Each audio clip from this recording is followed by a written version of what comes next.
जादुई पक्षी। एक समय की बात है, एक छोटे से गांव में लिली नाम की एक युवा लड़की रहती थी। लिली बहुत दयालु और उदार लड़की थी, जो हमेशा जरूरतमंद लोगों की मदद करती थी। वह अपने किसान माता पिता के साथ रहती थी और उनके पास एक छोटी सी खेत थी जहां वे फसल उगाते थे। एक दिन लिली खेत में चल रही थी और उसने एक घायल पक्षी को जमीन पर लेटे हुए देखा। वह तुरंत पक्षी को उठाकर घर ले गई। उसने उस पक्षी को ठीक करके वापस जंगल में छोड़ दिया। अगले दिन पक्षी वापस आ गई और लिली को उसकी मेहरबानी के लिए धन्यवाद किया।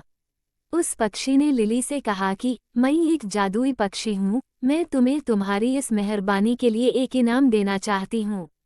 लिली के मन में लालच जागा और लिली ने किसी भी वस्तु को छूते ही सोना बन जाने का इच्छा जताई।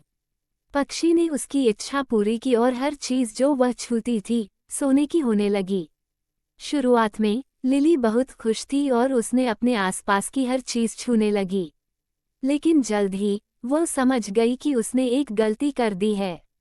एक दिन जब लिली अपने छोटे भाई के साथ खेल रही थी तो उसने उसे छू लिया और सोने का रूप दे दिया। ये देखकर वह बहुत दुखी हुई और समझ गई कि उसने लालच में आकर गलत इच्छा मान ली। उसे अपनी गलती का एहसास हुई और पक्षी से अपनी इच्छा को लौटा देने की बात कही।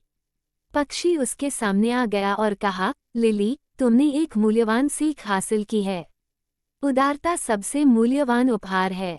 इसे महंगा या सोने से खरीदा नहीं जा सकता। याद रखो कि असली संपत्ति आपके आसपास के प्यार और खुशी में होती है। उस दिन से लिली अपने परिवार के साथ सुखी और संतुष्ट जीवन जीने लगी। वो हमेशा अपनी सीख को याद रखती थी और जरूरतमंद लोगों की मदद करती रही। उसने कभी भी किसी को नुकसान पहुंचाने वाली कोई काम नहीं की।